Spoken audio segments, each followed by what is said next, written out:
बिस्मिल्लाहिर्रहमानिर्रहीम। मन Zainab Bloch, programme कानून बेजाना शुमारा वशत कना।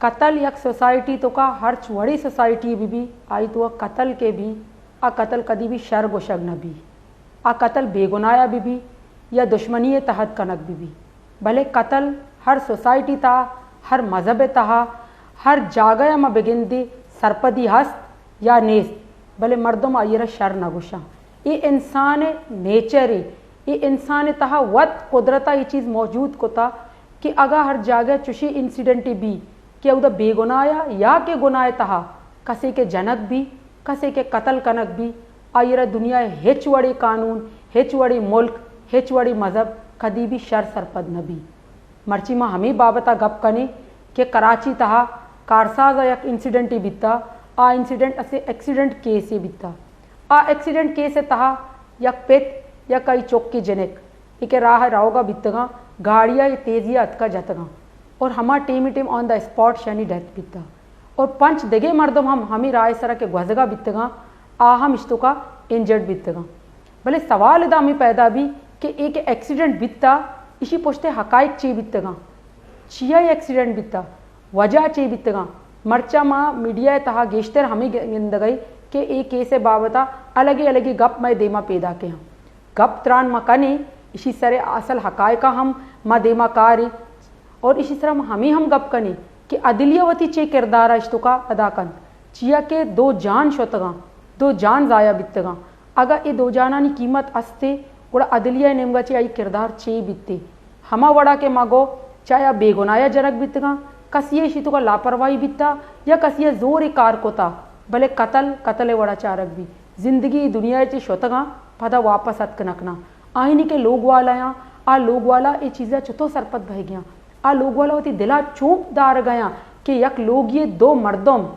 हमा के लोगा चे दरद कगा आया जानता भी था कि वापस कहाँ या न्यायन थे चे आए दिले तो का चे मर्ची में गिंदे कि यक पेते चौकी के राया रहोगा बिता आ जिनको उम्र बिता बिस्ता चे 25 साल गिरक भी और आके पेता ये बिता आई एज बिता कम से कम 55 बगैर 60 साल ये एज बितगा ईशानी ईशानी माँ ये हादसा बिता और हादसा है तो का ऑन द स्पॉट ऐसी दुनिया ची शोतगा शनि लोग वाले से अंगा तक चे बह गई केस को जा तक रास्ता केस है प्रोसीडिंग चे बह गई आई ची पेसरा माँ ये केस है फैक्ट्स चारे हकीकत निसरा गप कने और ये हकीकत हकायक निसरा गप कना वास्ता मैं करा कंप्लेनेंट साइड है वकील कि हमें मर्दम की दुनिया ची शोतगा ऐशानी नेमगा चे के कोर्ट तहा वकील ले आ वकील मारा ये हकायक आलदा कि कोर्ट तहा या FIR बिता या इंसिडेंट के बिता इसी पुछते तो का चे बिता और मजीद चे कार्रवाई देमा बह गई वादा महकमा हमरादारी करती बैरिस्टर उजैर गौरी के कंप्लेनेंट वकील एक केस तहा।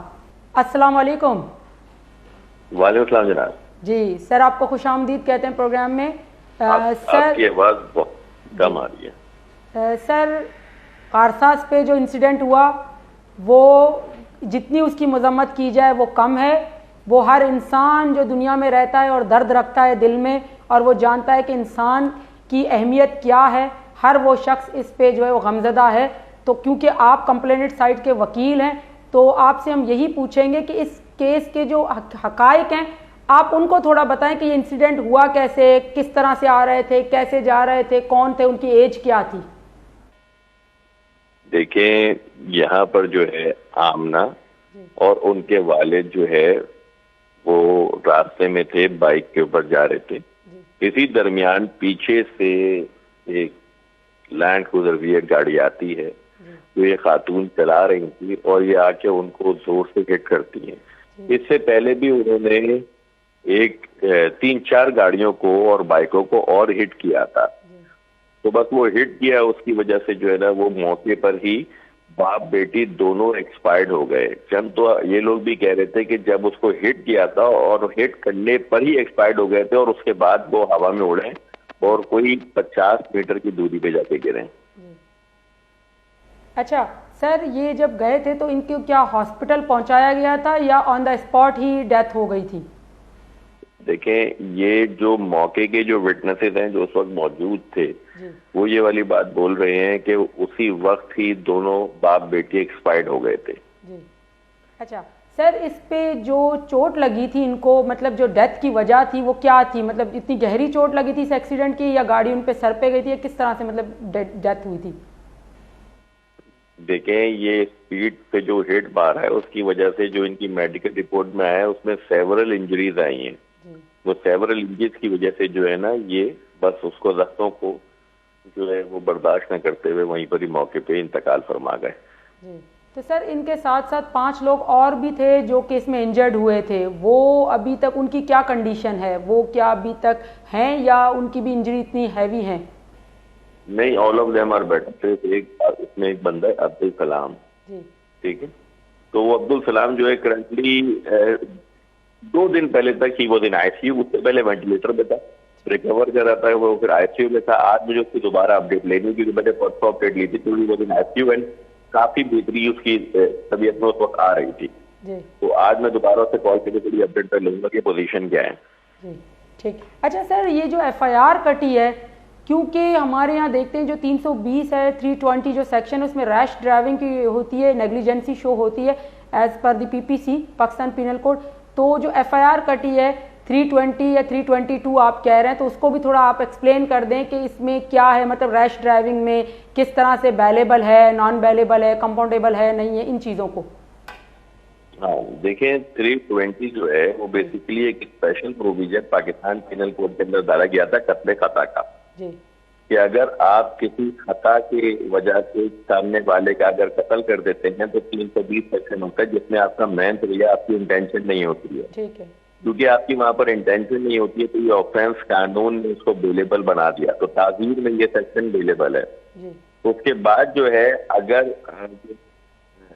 आपका एक्ट है वो इलीगल है, और इलीगल एक्ट की वजह से अगर सामने वाला बंदा मर जाता है, दो कि आपकी इंटेंशन नहीं है कि आप उसको जान से मारें, लेकिन वो फिर भी आपके इलीगल एक्ट की वजह से मर गया, तो वो होता है कत्ल बिन सबब 322, जो कि नॉन वेलेबल ऑफेंस होता है। ठीक है, 320 हो या 322 दोनों के दोनों कंपाउंडेबल नेचर के ऑफेंसेस हैं। कंपाउंड हो सकता है but with the permission of court. ठीक है, और जब वो कंपाउंडेबिलिटी में फिर वो पार्टीज की अपनी मर्जी होती है कि वो क्या कहना, वो अल्लाह वास्ते माफ करते हैं, बीएस लेके माफ करते हैं, वो पार्टीज की अपनी मर्जी होती है। वो 342 के प्रोविजन जब हम एप्लीकेशन लगाते हैं उसको भी कंसिडर कर सकते हैं। अच्छा, अगर थोड़ा सा आगे जाए तो स्पेशल प्रोविजन रैश और नेग्लिजेंट ड्राइविंग का पाकिस्तान पिनल कोड के अंदर मौजूद है, जो इस पर्टिकुलर एफआईआर में सेक्शन ये 209 है। ठीक है, इसके अलावा जो है इसमें 337 जी भी लगाई हुई है। ये भी एक स्पेशल प्रोविजन है इंजरीज का।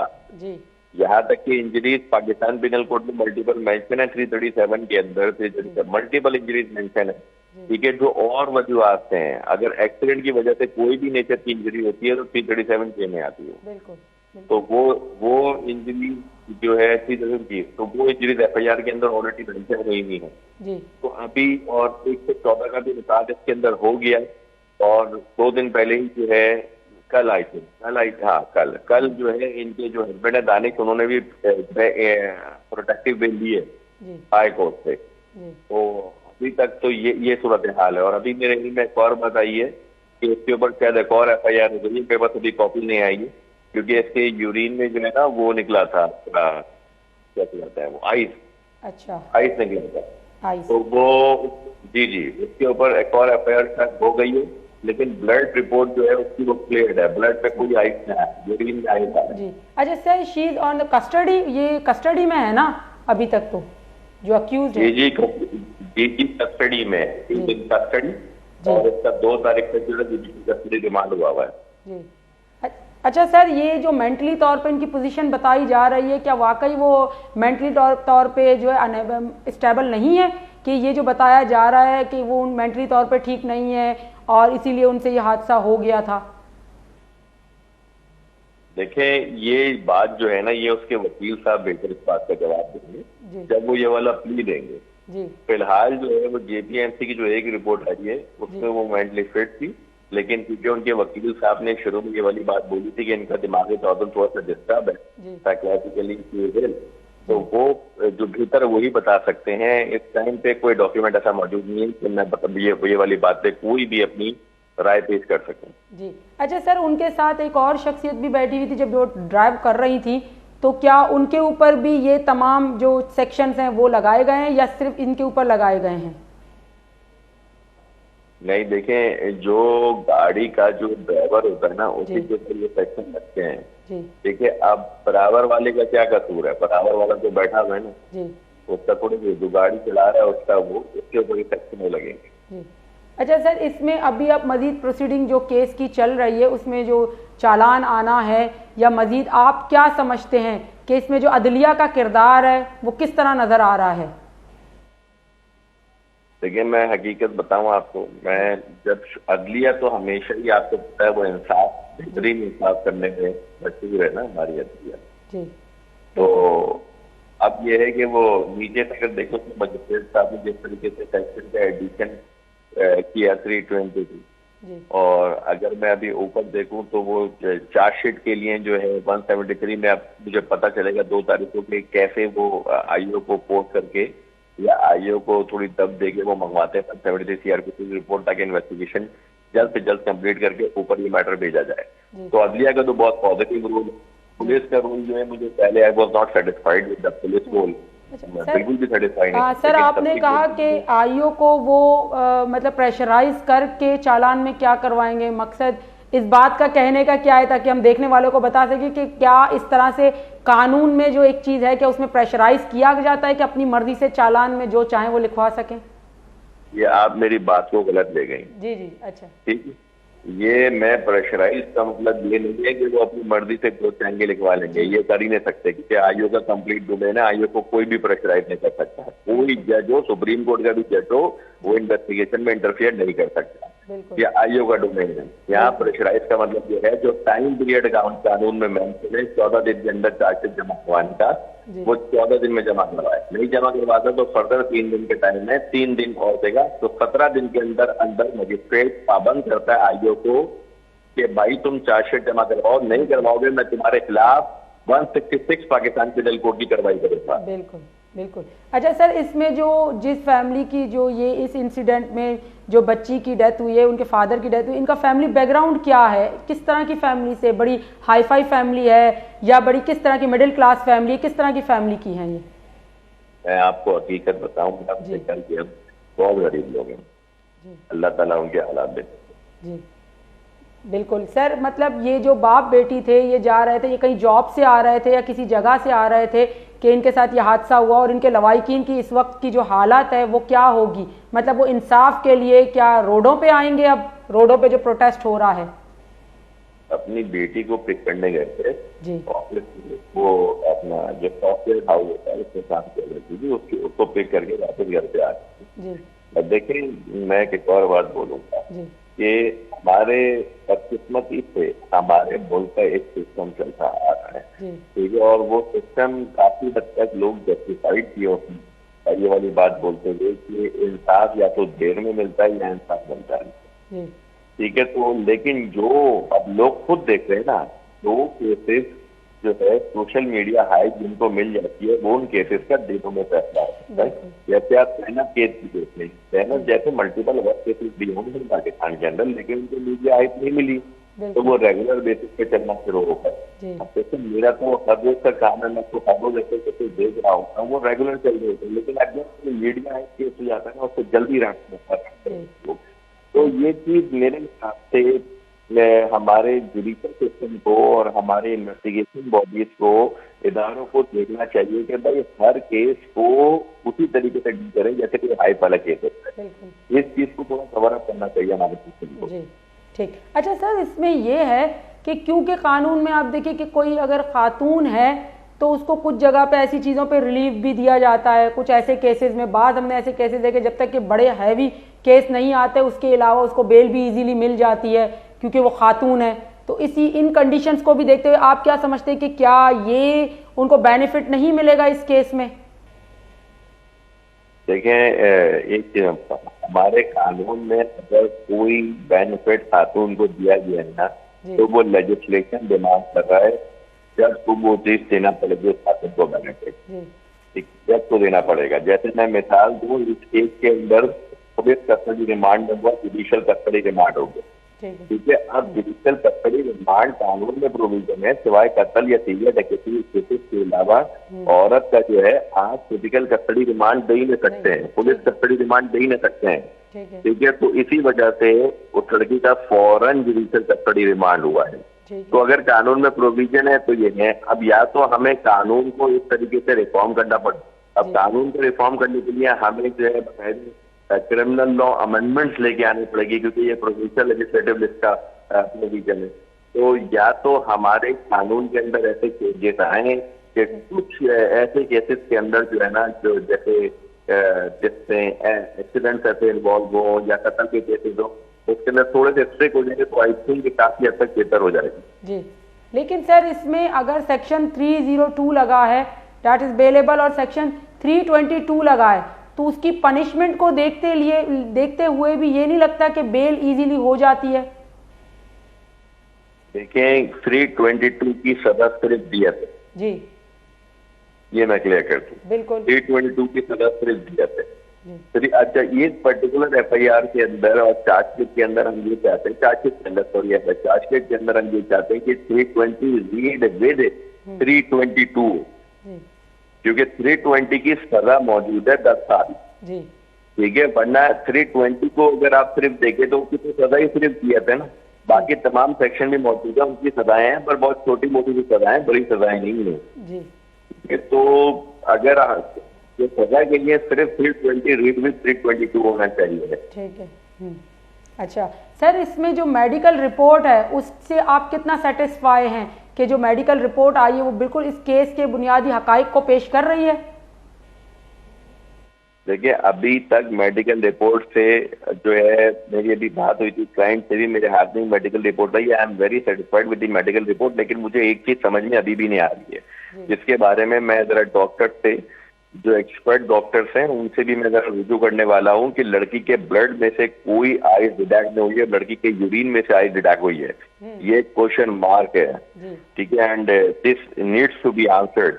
तो मैं इसके बारे में डॉक्टर से राय लूंगा और डॉक्टर से बात करूंगा, एक्सपर्ट डॉक्टर से जो इस फील्ड के हैं, कि वो ये क्या कह रहे हैं इस बारे में। जी, तो सर अगर इस तरह की रिपोर्ट आ जाती है तो उसमें क्या लगता है आपको, इसमें कंट्राडिक्शन नहीं आ गया कि ब्लड में वो चीज नहीं है और यूरिन में है?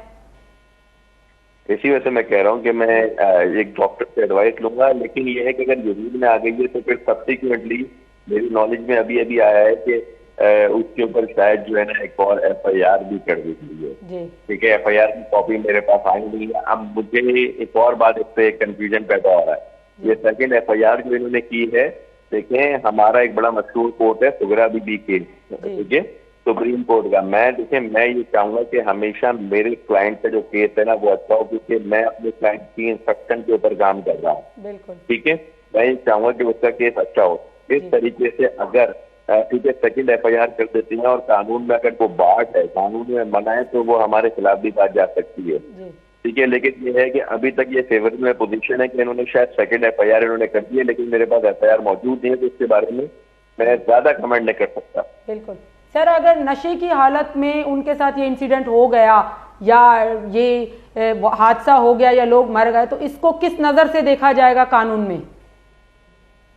देखें, अब जैसे नशा करना इज एन इलीगल एक्ट, ठीक है, और एक अनलॉफुल एक्ट है, उसकी वजह से अगर कत्ल होता है वो भी कत्ल भी सबब के जुर्म में आता है। ठीक है, लेकिन इस पे चंद जजेस का डिफरेंट ओपिनियन। चंद जजेस ये कहते हैं, ठीक है, कि अगर ऐसी कोई कंडीशन है और सामने वाला अगर गाड़ी चला रहा है तो उसकी ऑलरेडी नियत है किसी को मारेगा, क्योंकि वो अपने मेंटल कंडीशन में नहीं होता। नहीं, बिल्कुल। तो वो कत्ले हम की तरफ इसको ले जाते हैं, लेकिन फिलहाल फिलवक्त पोजीशन कत्ल बिन सबब की है। जी ठीक है sir, thank you so much sir, आपने हमें ज्वाइन किया, हमें इस केस के हकाइक के बारे में बताया, जो जो अभी तक अपडेट्स हुई हैं। इधर महकमा हमरादारी करेंगे ये केस तहा के कंप्लेनेंट नेमगाची वकील हमाया के दावत कोता कि मैं ये लोग वाला शोतगा ये हादसा है तहा दुनिया रुखसत बीतगा हमारी नहीं वकील महकमा गप्तरान तो कमशी के याजदा रोज पहला के ये इंसिडेंट बीता कारसास तहा आई तो दो हस्ते पेच चौक ये दुनिया शोतगा और हमा के मुलजमा हमा के अक्यूज आंगा तक जेल तहाई भले गप हमशी के याजदा रुचता लाजमी कि चालान काए गए भी टाइम कम से कम कानून ता हस्ते 4 रुचे तो 4 रुचे वेट कनक बैगे पता मेडिकल तो का ये मैं कह हमें गप को था कि ये मेडिकल जो ये रिपोर्ट दात का ये रिपोर्ट आनी तो का ब्लड देगे चीज़ गोश यूरिन तो का चे के ट्रेसेस दरत का गा नशा है आज एक गप्पा देमा बरनती मजीद इस तरह डिस्कशन भी बीते शे सज्जी हकाइक में देमा को था कि चेवड़ा बीता फैमिली बैकग्राउंड चाहिए शिए और देनतरी प्रोसीडिंग अंगा देमा को जा रह गई भले कत्ल हर सोसाइटी तहा बीबी जान अर्थ सोसाइटी तहा बुरो थी भले या गलत थी दिन तरह इस तरह अंगा हम गप कने दजीर एक ब्रेका चिपत शो में दिमाग आई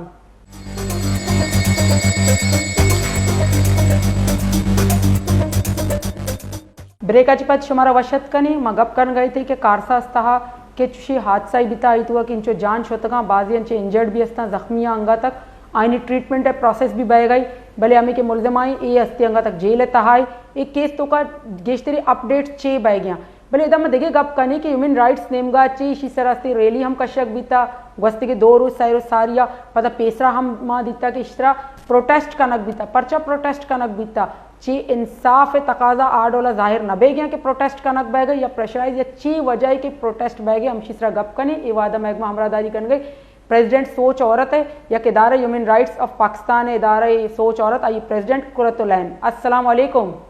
वालेकुम अस्सलाम, क्या हाल है ज़ैनब आपको? बिल्कुल ठीक मैडम, आपको खुशामदीद कहते हैं प्रोग्राम में। मैडम ये जो कारसाज का जो सानिया हुआ है वाक़या हुआ है ये बड़ा दर्दनाक वाक़या है जिसमें बाप बेटी जो इस दुनिया से चले गए रुखसत हो गए। ज़ाहिर है हर इंसान जो इंसानियत का दर्द रखता है तो उसकी जो आंखें कभी रुक नहीं रही कि इस हादसे को सोच के। आप क्या समझती हैं कि ये जो कुछ दिन पहले प्रोटेस्ट किया जाए था उस प्रोटेस्ट के पीछे की वजूहात क्या हैं, क्यों इसकी ज़रूरत पड़ गई? जी अस्सलाम वालेकुम। सबसे पहले तो मैं आपका शुक्रिया अदा करूंगी कि आपने प्रोग्राम में मुझे इनवाइट किया। दूसरा, आप ये ने कहा कि प्रोटेस्ट से क्या फ़ायदा हुआ। जनाब, प्रोटेस्ट से पहले तक जो FIR में प्रोसीडिंग्स हो रही थी ना वो बहुत स्लो थी। IO जो थी वो अपना काम उस तरह से नहीं कर रहे थे क्योंकि टेस्ट रिपोर्ट जो थी ब्लड की वो नहीं आ रही थी। तकरीबन 9 दिन गुजर चुके थे और ब्लड टेस्ट रिपोर्ट आ ही नहीं रही थी। लेकिन प्रोटेस्ट का फ़ायदा ये हुआ कि आखिरकार ब्लड टेस्ट रिपोर्ट भी आ गई और उसमें आइस की निशानदेही भी हो गई, जो कि पहले ऐसा हमें लग रहा था कि जैसा उम्मन होता है कि रिपोर्ट या तो चेंज हो जाती है या ब्लड सैंपल चेंज हो जाता है या कुछ और हो जाता। हमारे यहाँ सरमायादार तबका जिस तरह से करता रहा है, लेकिन अल्हम्दुलिल्लाह प्रोटेस्ट का हमें फ़ायदा हुआ। अच्छा मैडम, कहीं इस वजह से तो प्रोटेस्ट नहीं किया जा रहा क्योंकि फैमिली बैकग्राउंड जो कंप्लेनेंट का फैमिली बैकग्राउंड है वो बहुत ही गरीब, क्योंकि अभी मेरी बात जो हुई उससे पता चला है, और दूसरी तरफ हम देख रहे हैं कि बड़ी हाई फाई फैमिली है। तो कहीं इस वजह से इस चीज़ को तो नहीं सोचा जा रहा कि इंसाफ में कहीं कमी आ जाएगी? जी बिल्कुल ऐसा ही है। और हमारे यहाँ मुल्क में हमारे वतन में ऐसा होता रहा है कि जो सरमायादार होता है वो हमेशा बच निकलता है। सरमायादार के लिए तमाम जराइम जो होते हैं वो माफ़ हो जाते हैं, चाहे कोई भी हो, असर रसूख इस्तेमाल करके बड़ी आसानी से निकल जाता है। लेकिन इस दफ़ा जो मुखालिफ सिमत में है वो गरीब फैमिली तो है लेकिन पढ़ी लिखी फैमिली है जो कि डट गए हैं और उन्होंने दियत से इनकार किया और अभी तक तो वो इस पे डटे हुए हैं कि दियत नहीं लेंगे और वो सजा चाहते हैं मुलजिम के लिए। और हालांकि दियत लेना उनका हक है, वो दियत भी ले सकते हैं और सजा का मुतालबा भी कर सकते हैं। लेकिन ये एक अच्छी बात है कि वो डट गए हैं और इंसाफ के लिए उन्होंने दरवाजा खटखटाया है और उम्मीद है कि इंसाफ मिलेगा इंशाअल्लाह ताला। मैडम, आपका इदारा सोच औरत है क्योंकि इस तरफ जो इस दुनिया से गई है वो भी एक औरत है और आगे जो मुलजिमा है वो भी एक औरत है, तो आप कैसे देख रही हैं इस चीज़ को, इस सोसाइटी को? देखिए, इस मुकदमे में या इस पूरे केस में बहुत सारे सवालात हैं। मुझे जहां पर हमें ये तो नजर आ रहा है कि एक खातून ने बड़ी बेरहमी से कुचल दिया, लेकिन वो कौन से अनासिर थे, वो कौन से अवामिल थे जिन्होंने उस औरत को इस नहज पे पहुंचाया? उसका क्या वो दिमागी उसकी हालत थी कि वो आइस के नशे में मुब्तला हुई? ये यकीनन ये भी एक सवालिया निशान है उनके फैमिली पर, उनके खानदानी निज़ाम पर कि ऐसा क्या हुआ कि वो उसे इस हद तक जाना पड़ा, या उनकी तरबियत पर। दूसरी जानिब जो खातून दूसरी है वो एक मेहनती लड़की थी और वो अपने हालात से लड़ने के लिए तालीम को सहारा समझते हुए आला तालीम हासिल की, MBA कर रही थी और साथ में जॉब भी कर रही थी। उसको उम्मीद थी कि वो मेहनत करके अपने हालात को बदल सकती है, लेकिन उसे एक हालात ने मौका ना दिया और वो इस हादसे का शिकार हो गई। तो ये बहुत एक अफसोसनाक पहलू है जी। अच्छा मैडम, आप क्या समझती हैं कि हमारे यहाँ जो ट्रायल्स होते हैं, ज़ाहिर केस तो चलेगा, ट्रायल भी होंगे, आगे भी चलेगा, तो क्या इनकी जो फैमिली है कंप्लेनेंट साइड की, वो क्या इस हद तक डट जाती है? क्योंकि बाज़ दफ़ा लोग हम देखते हैं कि इस तरह गरीब फैमिलीज जो होती हैं वो बाज़ दफ़ा आगे चल के उनके अंदर इतनी ताकत नहीं रह जाती कि वो मज़ीद वो इसमें चल सके। तो आपको क्या लगता है कि इस तरह से आपका साथ इनके साथ कब तक रहेगा? जी, हम जो साथ खड़े हैं ना, उसकी वजह भी यही है कि ये थके ना, ये नाउम्मीद ना हो और इनके साथ लोगों की सपोर्ट रहे। और मेरी गुजारिश होगी कि सब लोग इनको सपोर्ट करें, क्योंकि हमारा जो अमल है ना, ये इंसाफ हासिल करने वाला, ये बड़ा ही तवील है और थका देने वाला है। क्योंकि अभी आप देखें, सिर्फ तहकीकात ही चल रही होती हैं। पहले तो यही है ना कि उसके अंदर आप एविडेंसेस ही जमा कर रही होती है, पुलिस करेगी, फिर उसके बाद केस जाएगा, फिर एविडेंसेस सुने जाएंगे या जैसा भी होगा। तो एक थका देने वाला प्रोसेस है जिसके अंदर पैसा भी बहुत लगता है। यकीनन वकला की जो फीस होती है वो भी गरीब आदमी शायद अफोर्ड नहीं कर सकता, और उसके ऊपर अगर वो कोई जॉब वाला बंदा हो, आए दिन वो छुट्टियां भी नहीं कर सकता। तो अमूमन ऐसे केसेस में लोग थक जाते हैं और या दियत लेने पर मान जाते हैं। तो उम्मीद है अल्लाह करे कि ऐसा ना हो, इस बार ऐसा ना हो और इस केस को एक मिसाल बनाया जाए। क्योंकि देखें, सऊदीया में या कहीं और जब एक बहुत बेहतर तौर पे जब सजा दी जाती है ना, तो वो मिसाल बन जाती है, और वो मिसाल बन जाती है तो फिर लोग डरते हैं उससे कि अगर हमने ये जुर्म किया तो हमें सजा मिल जाएगी। लेकिन अगर यहाँ पर भी यही हुआ कि दियत देकर वो छूट गए, तो फिर हम इसे मुआशरे के लिए मिसाल नहीं बना सकेंगे। फिर ये बहुत आसान हो जाएगा सबके लिए, एक ऐसा तासुर चला जाएगा कि आप पैसा अगर आपके पास है तो आप पाकिस्तान में कोई भी जुर्म करें और पैसा देके छूट जाए। जी। अच्छा, लेकिन मैडम फिर भी ये देखते हैं ना कि अभी बाप बेटी जो जा रहे थे, सारे घर का सरपरस्त बाप होता है, जब वो दुनिया से चला गया तो बाकी बच्चों को इस दुनिया माशरे में रहना, सरवाइव करना बड़ा मुश्किल हो जाता है। तो ऐसी कंडीशन में किस तरह से वो डटे रहेंगे और अपनी जो है प्रोसीडिंग को आगे बढ़ा पाएंगे? यही सवाल है ना, ये किस तरह से, इस पे ही तो मुझे आफरीन है कि जो उनके चचा हैं वो इस वक्त सपोर्ट भी कर रहे हैं, ज़ाहिर उस फैमिली को भी सपोर्ट कर रहे होंगे। दूसरा मेरे सामने उनका भाई या कोई कमसिन ऐसा नहीं है उस फैमिली में कि जिससे बहुत ज्यादा सपोर्ट की तरह। बाप का साया तो बहरहाल जरूरी होता ही है, लेकिन अगर जब दुख इतना बड़ा होता है ना, और वो सानिया जब नया नया होता है, मेरे ख्याल में जब जख्म ताज़ा होता है, तो तब तो इंसान बहुत तेजी से उस प्रोसीडिंग्स की तरफ जाता है। लेकिन आहिस्ता आहिस्ता जब जख्म मुंदमिल होने लगते हैं ना, तो फिर इंसान थकने लगता है। तो मेरी ये दुआ है और मेरी कोशिश रहेगी, और हमारा इदारा भी हमेशा खड़ा रहेगा उनके साथ उस वक्त तक जब तक उनमें थोड़ी सी भी तवानाई बाकी है और वो इस जंग को लड़ना चाहते हैं। जी। अच्छा मैडम, वो जो दूसरी तरफ की खातून है जिनके बारे में अभी हम डिस्कस करें, जो मुलजिमा हैं, उनके लिए आपके ह्यूमन राइट्स का जो इदारा है वो किस तरह से क्या सोच रहा है कि अगर वो नशे की हालत में थी या उन्होंने जो लिया था या उनका जो बैकग्राउंड था, रीजंस थे, क्योंकि आपका जो इदारा है वो सोच औरत है, वो औरतों पे ही रिसर्च करता है, तो क्या कभी ये कोशिश नहीं की कि उनकी तरफ से भी कुछ व्यूज लिए जाएं कि क्यों ये सब हुआ या कैसे हुआ या पीछे की वजूहत क्या थी? जी।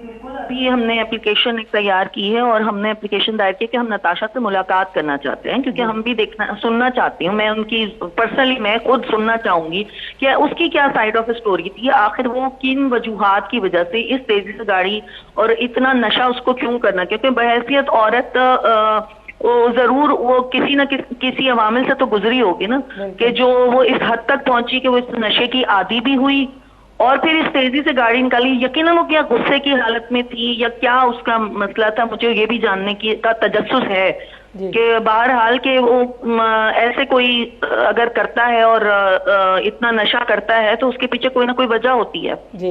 ऐसे तो कोई चीज का आदी नहीं होता। बिल्कुल, शुक्रिया, बहुत बहुत शुक्रिया आपका, आपने हमें टाइम दिया, आपने हमें ज्वाइन किया। एदा महकमा हमरादारी कर गया कुरतुलैन के सोच औरत जो फाउंडेशन ही आई हस्ती प्रेसिडेंट और एक केस तहा हस्ती बाज दीमा पैदा कई शनिमा जी प्रोटेस्ट हम कनक बह गई, गप उतरान कनक बह गई कि एक केस तो का देमा 6 सिनेरियो बीतती भले अंचो के एक सोच औरत इदारा ही ये हस्ती ज़्यादातर गप का जन आदमानी बाबत था। माम शंकरा में गप त्रान को था कि देमा जो यक नाहक के जनक बीता एक्सीडेंट तहा आयक चौक के जनक की बीता और दूमिनुआ के मुलजमाई आहम मगिंदी के जनी आदमी और ईशानी व्यूज में जोरता ईशावती गप त्रान को था कि आईनी प्रोटेस्ट पुछता वजह चाहिए आ ची वास्ता प्रोटेस्ट करनी चाहिए देमा पैदा किया एदा बेदेता मन एक ब्रेक आची पद इस तरह दिन तरह हम गप करनी।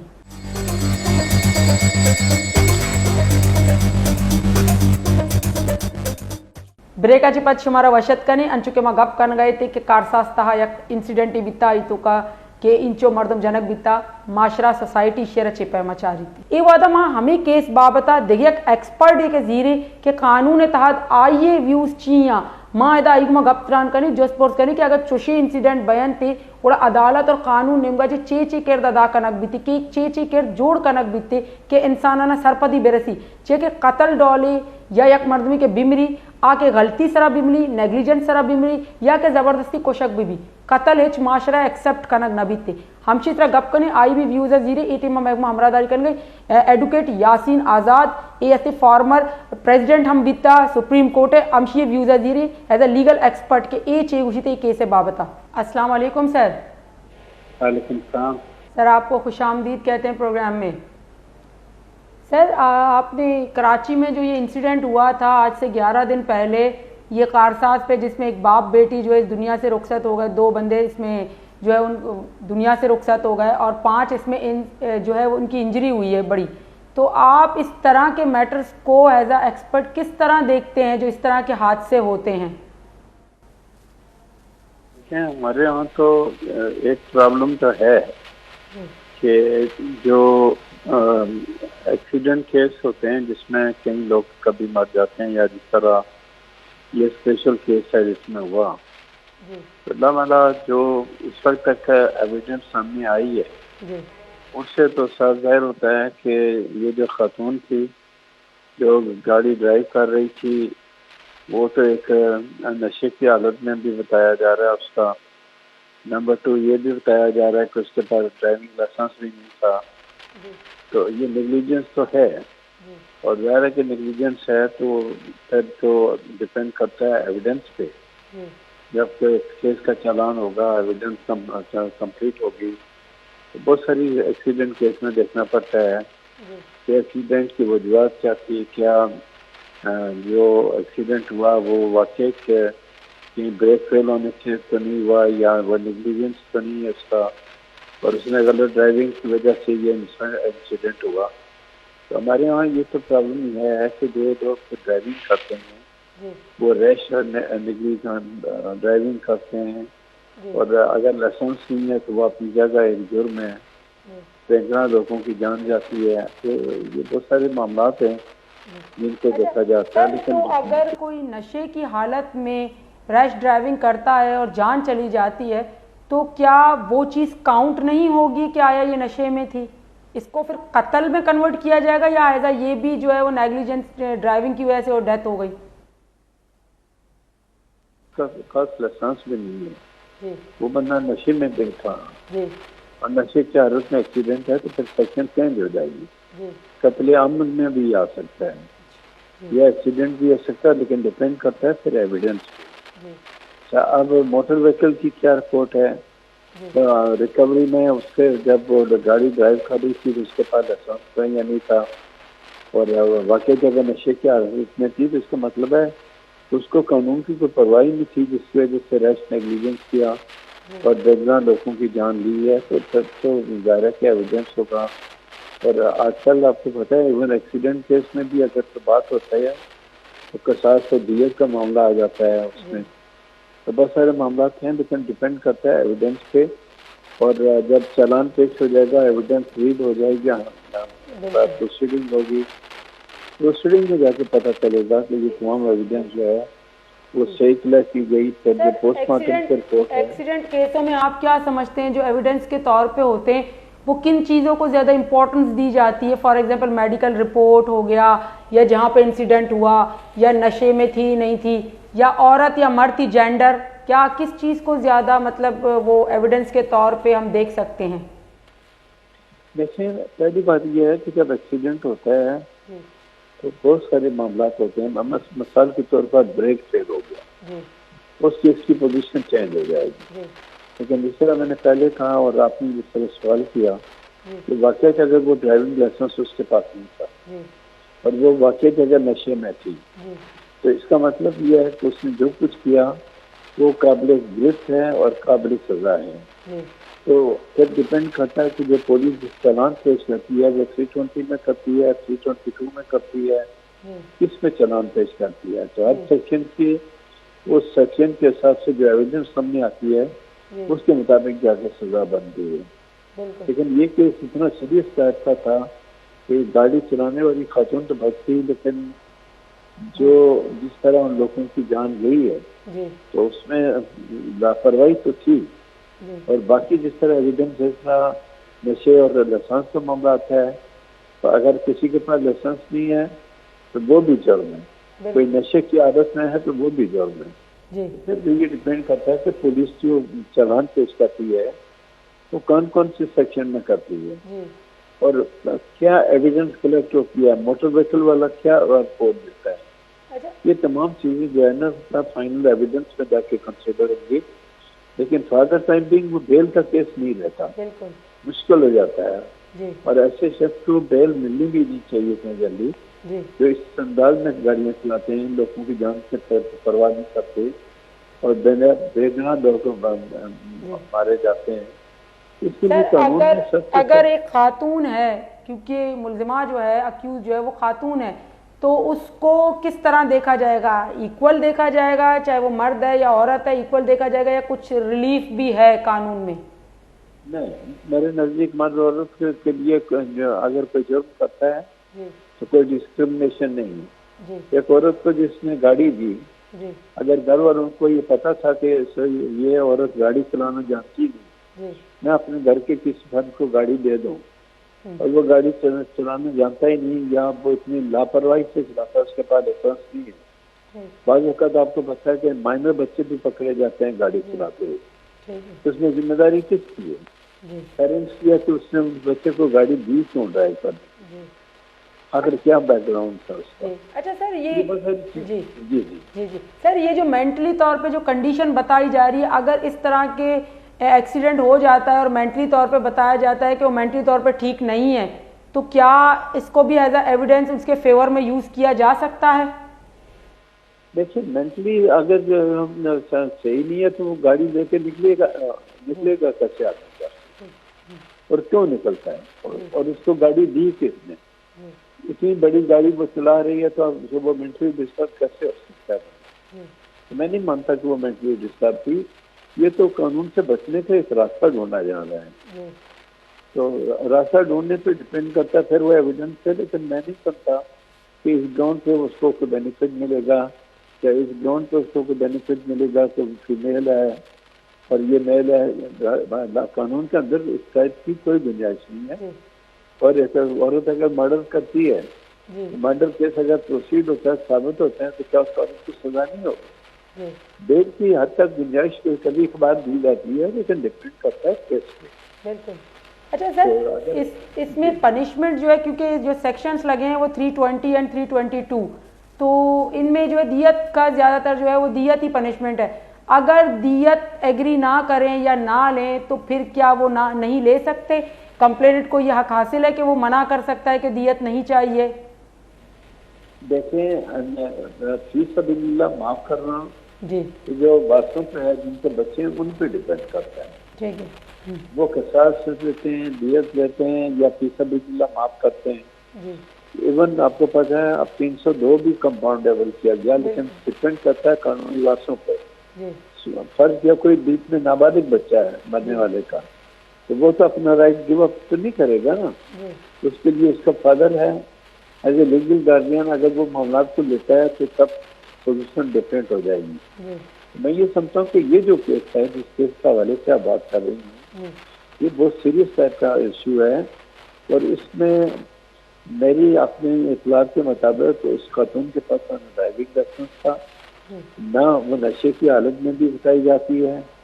डॉक्टर को खरीदने की भरपूर कोशिश की गई, तो मैं उस डॉक्टर की हिम्मत को भी दाद देता हूँ कि उसने किसी किस्म का एविडेंस में, मेडिकल एविडेंस में गड़बड़ नहीं की और जो सही रिपोर्ट थी वो दी है।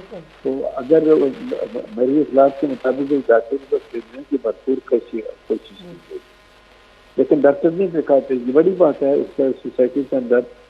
तो ये मामला शायद डिपेंड करता है, अब इन्वेस्टिगेशन ओवर हो जाए और एविडेंस कलेक्ट होकर कोर्ट के अंदर चालान आ जाए, तो फिर FIR चालान और पूरी एविडेंस देखने के बाद आदमी बता सकता है कि ये 320 में फाइल करेगा या 322 में फाइल करेगा। लेकिन मेरा अंदाजा है पुलिस जो चालान देती है, अगर ये साबित हो जाए कि ये गलत तरीके से गाड़ी ड्राइव करता है तो फिर अमन होता है, तो कत्ले अमन में भी चालान किया जाता है। तो लेकिन बगैर चालान देके, बगैर एविडेंस देके उसके मतलब क्या कार्रवाई करना, कि उसको क्या सजा होगी ये जरा। अच्छा सर, बाज़ दफ़ा हमने देखा गया कि ऐसे केसेस में, क्योंकि अभी जो कंप्लेनेंट की फैमिली है, हमने अभी बात की तो पता चला कि वो बिल्कुल गरीब फैमिली है। इस तरह से फैमिली है कि जो बच्ची जिनकी डेथ हुई है और जो उनके फादर थे वही घर के जो बड़े थे, सरपरस्त थे, जो संभालते थे, और बच्ची भी पढ़ रही थी। तो ये इतनी फैमिली है। अब बाज़ दफ़ा आपको पता है कि कोर्टों में जो प्रोसीडिंग चलती हैं वो इतनी लॉन्ग में चली जाती है, इतनी ज़्यादा चली जाती है। क्या ऐसे लोग अपने डट सकते हैं कि हक के लिए, इंसाफ के लिए आगे रहें और डटे रहें? देखें, गरीब आदमी उस फैमिली का मतलब मुझे पता है, बाद लोगों ने जाकर रास्ता भी कायम किया, और जिस अंदाज में उन्होंने मेहनत करके वो अपनी बच्ची को पढ़ाया, तालीम दी, वो अपनी जगह पे है। तो अब वो इस ग्राउंड पे कि जी वो गरीब है, माफ करते हैं, तो इससे डिपेंड तो करता है। लेकिन मुझे जो अब मेरी अखलाक है उसके मुताबिक यह है कि वो किसी किस्म का कोई कंप्रोमाइज करने के लिए तैयार नहीं है। तो अब कल अगर चल के, चूँकि गाड़ी चलाने वाली जो खातून थी वो काफी सुना पैसे वाली औरत थी, तो वो अगर कोई लेन देन करते हैं, कोई पैचअप करते हैं, तो अगर वो ऑफेंस चालान में अगर जो सेक्शंस हैं तो जो लगाते हैं, अगर वो कंपाउंडेबल हैं और कानूनी वारिस बैठ के तय करने चाहें तो कर सकते हैं। लेकिन मैं सुनता हूँ कि इस केस में इस तरह के उन लोगों के बयान आए हैं, इसके साथ जाहिर होता है कि वो किसी सूरत में उनको माफ करने के लिए तैयार नहीं है। लेकिन डिपेंड सर्विस करता है कि फाइनली वो क्या करते हैं। बाज़ लोग कहते हैं कि जी जाने वाला तो चला गया, चलो बैठ के मामला को तय कर लेते हैं, ये डिपेंड करता है। लेकिन दूसरी तरफ से जो इखलास में मिला है कि जो खातून गाड़ी चला रही थी वो बहुत पैसे वाली थी, और उन्होंने डॉक्टर को भी। आप क्या समझते हैं कि इस तरह के जो केसेस आते हैं उसमें अदलिया का जो किरदार है उसको आप किस तरह से देखते हैं? क्योंकि यहाँ पे अक्सर जो प्रोटेस्ट हो रहे हैं कि इस तरह के मामलात के लिए कि इंसाफ दो, आमना को इंसाफ दो, अक्सर हमें प्रोटेस्ट नज़र भी आ रहे हैं। रेगुलर तकरीबन 10 दिन पहले का इंसिडेंट है, उसके बाद रेगुलर बुनियाद पे हमें ये इंसाफ की आवाज़ नज़र आ रही है। तो क्या ये क्यों प्रोटेस्ट किए जा रहे हैं? क्या अदलिया का किरदार नज़र नहीं आ रहा? देखिए, ये कबल इस वक्त है ये कहना कि अदलिया का कोई किरदार नजर नहीं। अदलिया जो फैसले करती है कानून और आइन के मुताबिक करती है, एविडेंस बेस्ड करती है। मिसाल के तौर पर कल जो एविडेंस आती है वो प्रोसिक्यूशन अपने केस साबित करने में फेल हो जाता है, तो डाउट ऑफ बेनिफिट जो है वो तफ्तीश को देंगे। लेकिन अगर बाई वे ऑफ एविडेंस ये साबित हो जाता है कि ये केस में ये जो एविडेंस है इसके मुताबिक ये जो खातून जो ड्राइविंग कर रही थी उसने ये जुर्म किया, या वो नशे की हालत में थी, नशे की हालत में तो आना भी बजा तो खुद एक बहुत बड़ा जुर्म है। तो आप इन तमाम चीज़ों से कैसे बचेंगे? मेरे नज़दीक अगर मोटर व्हीकल में उसकी खिलाफवर्जी है वो दफ़ा भी लग सकती है, नशे की हालत में है तो वो दफ़ा भी लग सकती है। तो ये जो पुलिस चालान पेश करेगी तब जाके पता चलेगा कि वो कौन सी सेक्शन में चालान पेश करते हैं और एविडेंस क्या कलेक्ट करते हैं। तो ये तमाम चीज़ें बेस करती हैं। और कबल बात ये कहना जी अदलिया इंसाफ नहीं करेगी, मैं इससे एग्री नहीं करता। ये बात दुरुस्त है कि हमारे यहाँ अदलिया में जब केसेस चलते हैं तो बाज़ औक़ात कई मामला आते हैं जिनकी मैं निशानदेही नहीं करना चाहता, लेकिन 100% इंसाफ लोगों को तो नहीं मिलता बाज़ औक़ात। लेकिन इंसाफ इस केस में इंसाफ के तकाज़े पूरे होने चाहिए गरीब लोग से। और अगर वाकई जिस तरह की एविडेंस सामने आ रही है वो एविडेंस है तो फिर मेरे नज़दीक वो औरत किसी किस्म के रिहाज की मुश्किल।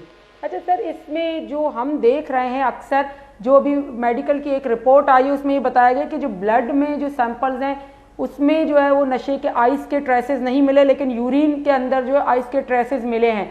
तो क्या ये कंट्राडिक्शन आ जाएगा या मेडिकल रिपोर्ट को किस तरह से वो सपोर्ट देगी ऐसी रिपोर्टें? देखिए, मेडिकल रिपोर्ट होती है या जो भी स्टेटमेंट होती है जब आप कोर्ट में आके स्टेटमेंट करते हैं तो क्रॉस एग्जामिनेशन के बाद जाके पता चलता है कि वो तो क्या चीज सामने आती है, विटनेस क्या कहता है, डॉक्टर क्या कहता है, जी तो ये तमाम चीजें डिपेंड करेंगी फ्यूचर में एविडेंस पे। बिल्कुल उसके मुताबिक कुछ कहना काबिल वक्त होगा। जी जब तक एविडेंस कोर्ट के सामने ना आ जाए, कल डॉक्टर आपकी मेडिकल रिपोर्ट से अगर हॉस्टाइल होता है जी या कुछ कहता है कि नहीं जी इसमें ही आया, जी अब उस डॉक्टर की रिपोर्ट पे मेडिकल बोर्ड भी बैठाया जा सकता जी है और बोर्ड की रिपोर्ट कुछ और आती है, जी उसका बेनिफिट तो खातून को जाएगा ना। बिल्कुल लेकिन ना अभी उन्होंने कोई मेडिकल बोर्ड बनाया जो डॉक्टर की अस्पताल की, जब उस डॉक्टर की रिपोर्ट मैंने देखी थी तो उसको अच्छी खासी अमाउंट भी ऑफर की गई, लेकिन डॉक्टर ने किसी किस्म का कोई कंप्रोमाइज करने से इनकार किया। बिल्कुल बिल्कुल। अच्छा सर, इसमें 320 और 322 जो लगाया गया है तकरीबन वो बेलेबल सेक्शंस हैं, 320 जो है वो बेलेबल है, तो आप क्या समझते हैं कि इनको बेल तो इजी मिल जाएगी? देखिए 320 और 322 जो लगाए गए हैं जी अगर ये साबित हो जाता है कि ये एक्सीडेंट का केस है जी तो फिर उसकी पोजीशन चेंज हो जाती है। यहाँ ये साबित हो रहा है कि वो औरत बगैर लाइसेंस के थी, नशे की हालत में थी, गलत ड्राइविंग कर रही, जी तो वो चीजें फिर डिपेंड करती है एविडेंस पे, देखना पड़ेगा। सेक्शन लगाने से ये भी होता है कि वो सेक्शन साबित हो गई, बिल्कुल वो तो कोर्ट के अंदर जाते हुए उसकी दोनों की रिक्वायरमेंट अपनी अलग अलग है, बिल्कुल तो कोर्ट में जो एविडेंस आएगी उससे जाके तय होगा कि ये केस 320 में फाइल कर रहा है या 322 में फाइल कर रहा है। बिल्कुल तो ये डिपेंड करता है एविडेंस पे।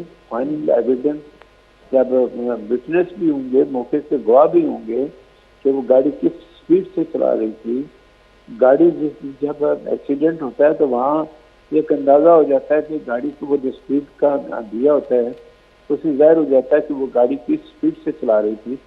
तो बहुत सारी चीजें देखी जाती हैं। इन तमाम चीजों के सिलसिले में कबला वक्त करना कि इसको ये हो जाएगा वो हो जाएगा वो काफी मुश्किल है, क्योंकि सेक्शन लगाना 302 भी लगता है, लेकिन अगर मर्डर केस भी साबित होता तो उसका इक्विटल होगा ना जी, लेकिन अगर मर्डर केस साबित हो जाता तो उसको सजा मौत भी हो सकती है, उम्र कैद की भी सजा हो सकती है जी इसी तरह जहाँ 320 की सजा अलग है, 322 की अलग है। जी तो अगर साबित होता है कोर्ट 6 साल की सजा भी दे सकता है, 5 साल की भी दे सकता है, जो भी है। तो ये डिपेंड करता है एविडेंस पे। ठीक है सर, बहुत बहुत शुक्रिया सर, आपने हमें ज्वाइन किया, हमें बताया, क्योंकि आप लीगल एक्सपर्ट हैं, आपने इस चीज़ को पूरी तरह से व्यू किया, पूरे सिनेरियो को डिस्कस किया कि क्या होता है क्या नहीं होता, किस तरह से प्रोसीडिंग चल। इधर महकमा हमरादारी कर गया एडवोकेट सुप्रीम कोर्ट यासीन आज़ाद के फॉर्मर प्रेसिडेंट बिता सुप्रीम कोर्ट बार है आयोति गप्तरान जता एक लीगल एक्सपर्ट है आई सज्जी चीज़ गोश्ता कि चुशी अगर मैटर बयान थे गोड़े कोर्ट प्रोसीडिंग चेपा भी थे कुजाम चीज़ ज़्यादा इंपॉर्टेंस दारी थी चे चीज़ चारक भी थे कोर्ट अगर फैसला दा तो आ फैसला चे बुनियाद आनी सर दन थे ताहिर माँ कानून बाबत के डिस्कस करना गई माँ एक ऐसा एज कानून तहत चार गई और कानून एक ऐसा चेपा माँ चे चीज़ा नहीं सरा चारी मेडिकल रिपोर्ट है एक इस्ता चे अहमियत भी थे एविडेंस के अस्ता हमा के हमा चश्मदीद गवाह के उधर मौजूद भी था आज एक क्वेश्चन थे पता गाड़ी के चिक्का स्पीड तहा भी था ये चारक भी पता सद्य चे इंपॉर्टेंट चीज़ कि हमारे के कोता आ नशा तहा बीता या न बीता चे बाद नहीं चे हमें गब भी मेडिकल रिपोर्ट साबित करनी है कि आया नशा तो का बीता लाते क्वेश्चन के ए वड़ा बीता ये सजी चीज़ा भी जाहिर करती आ वक्त एविडेंस आ वक्त हालात के बीतगा चे कोर्ट चलीते हमें सबूत है सरा हमें गवाह इन सरा दिन तरह अगा कसी साबित भी गोड़ा ये सजा हम दनते भले सजा देगे हक हम सिर्फ अदालत हासिल है कि अदालत दाद का इंसान अरा कसियरा कत्ल करने इख्तियार गोने कि आयरा वती नेग्लिजेंसी सरा बेजा या के ज़बरदस्ती दुश्मनी तहा बेजनती चाहे कत्ल हिच सोसाइटी तहा हमा सारिया गो के काबिल कबूल नहीं हर सोसाइटी शेरा बुरा समझीते हर सोसाइटी शेरा हमा चम्माचारी का ये चारक लूटी हमा इंसान के दर्द देर का दिले तहा हमा इंसान के इंसानियत दारी ते आ इंसान कभी भी चुशी चीज़ा एक्सेप्ट कोत न का कि ए वड़ा का सियरा नाजायज़ तौर पे कत्ल भी या क्या इग्मो चुशी इंसिडेंट भी क्या जाना चे वतीगा ब्रोती मना बेदेता रजा मन ज़ैनब बलोच इंशाल्लाह दे में प्रोग्राम शुमे दिमाग आई।